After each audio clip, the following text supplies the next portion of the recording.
गलियों में खींची जा रही है। हमारे समय ध्यान रखना, आज द्रौपदी बोल रही है और बोली सोना सोना तू सास सनवानी सोना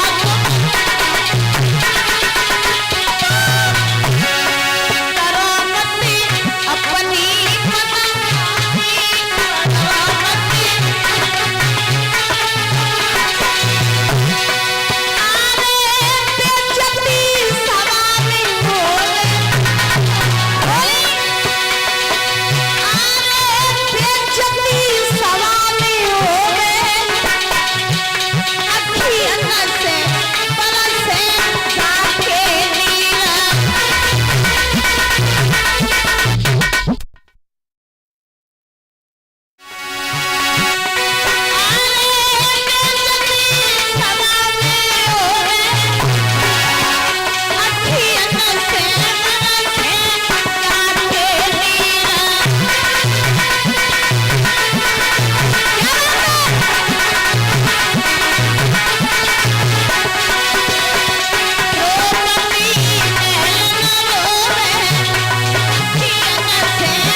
दुर्योधन ने कहा आ गई तुम। द्रौपदी कहने लगी दुर्योधन मुझे छोड़ दे। देख अगर आज मेरी लाज चली गई तो लाज अकेली मेरी नहीं बल्कि तेरी भी जाएगी। क्यों? क्योंकि मैं तेरे ही कुल खानदान की तो हूँ तो मैं तेरी भाभी।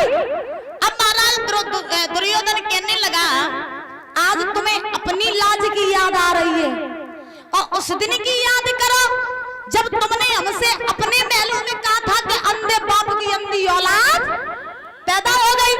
यानी आज तुम्हें अपने सम्मान की बात याद आ गई और उस दिन जब तुमने मेरा अपमान किया था तो कुछ नहीं, आज तुम अपने अपमान का बदला लेके ही रहेंगे। अब द्रौपदी बड़ी परेशान। अब द्रौपदी पहुंची अपने पांचों पतियों के पास में। अब महाराज पांडव जो है उन्होंने गर्दन झुका ली नीचे। अब द्रौपदी बोली अच्छा तुम गर्दन नीचे झुका करके बैठे हो, मुझे ये अभिमान था कि मेरे पांच पति हैं, एक से एक वीर योद्धा बलधारी, तो दुनिया में मेरा कोई कुछ बिगाड़ नहीं सकता है। लेकिन आज तुम्हारी पत्नी की इज्जत इस सभा में जाएगी, तुम बैठ करके तमाशा देखोगे। धिक्कार है तुम्हारी ऐसी ताकत पर जो तुम अपनी पत्नी की लाज नहीं बचा सकते। अब महाराज पांचों पांडवों ने कुछ नहीं कहा। फिर द्रौपदी पहुंची पितामह भीष्म के पास। पितामह भीष्म से द्रौपदी ने कहा बाबा मैं तो तुम्हारे कुल की कुलवधू हूं, फिर भी तुम्हारे होते होते आज मेरी लाज चली जाए। धिक्कार है तुम्हारी ऐसी ताकत पर। तब तक दुर्योधन ने दुशासन से कहा दुशासन जाओ जाकर के द्रौपदी को नगिन करो, अब मेरे पास में जाना और समय नहीं है। दुशासन चला और चल के दुशासन ने द्रौपदी की साड़ी को मैया पकड़ लिया।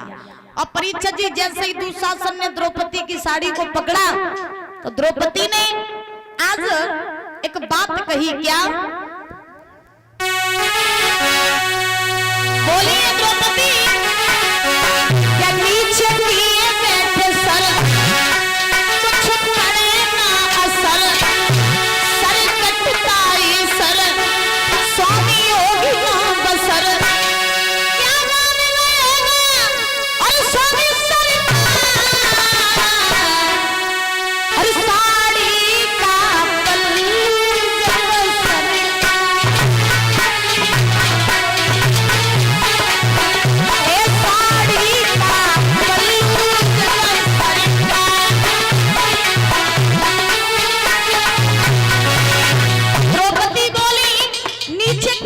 सर। कौन? पांचों पांडव, पितामह भीष्म, सभा में जितने बैठे हैं सभी ने गर्दन नीचे झुका ली है। कोई ऐसा नहीं है जो आज मेरी लाज को बचा सके। नीचे किए बैठे सर कुछ पड़े ना असर, इनके सामने इनकी बहू पत्नी की लाज जा रही है, लेकिन जब बैठ के तमाशा देख रहे कोई कुछ कह ही नहीं रहा। नीचे किए बैठे सर कुछ पड़े ना असर, सर कटता लाई सरसों में होगी ना बसर। खींच लाया दुशासन पकड़ महल से,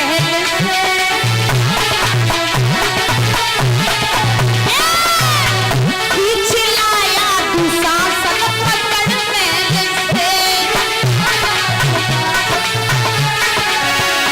लगन करना सभा में बड़ी देर से। अरे भैया क्या मान गएगा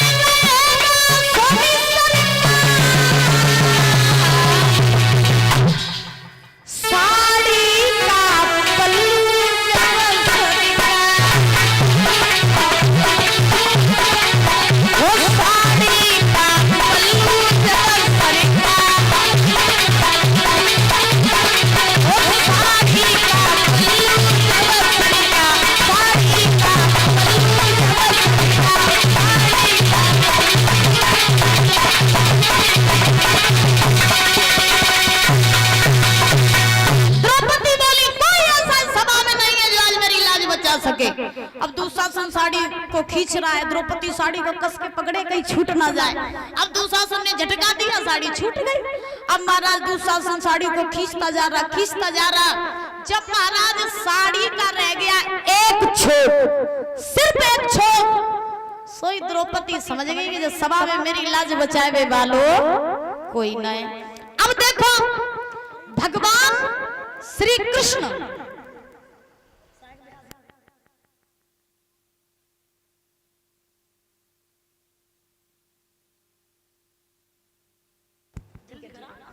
महाराज ध्यान रखना, श्री सूत जी महाराज समझा रहे 88,000 ऋषियों को कि हे ऋषियों, हुआ ऐसा कि आज भगवान श्री कृष्ण बैठे हैं, रुक्मिणी ने भोजन की थाली सामने रख दी। रुक्मिणी ने कहा प्रभु भोजन कर लीजिए, भगवान भोजन नहीं कर रहे। रुक्मिणी बोली नाथ आप भोजन क्यों नहीं कर रहे हो? भगवान बोले हम भोजन इसलिए नहीं कर रहे क्योंकि बीच सभा में मेरी बहन नगिन की जा रही है, क्या पता मेरी बहन मुझे बुला ले और हम भोजन करने में लग जाए, और बहन ने मुझे बुलाया अगर हम पहुंच ना पाए तो बेइज्जती, तो हम भोजन तभी करें जब बहन की रक्षा कराएंगे। लेकिन द्रौपदी की दशा ये है कि द्रौपदी दुनिया से मदद मांग रही लेकिन जगत के पालनहार से तो मदद ही नहीं मांग रही। तो जब महाराज द्रौपदी की साड़ी को खींच रहा है, दुशासन साड़ी का एक छोर रह गया, सोई द्रौपदी ने आवाज लगाई कन्हैया अब तो मेरी लाज तुम्हारे यहाँ तो। और जो द्रौपदी ने आवाज लगाई भैया तो हुआ क्या सुना।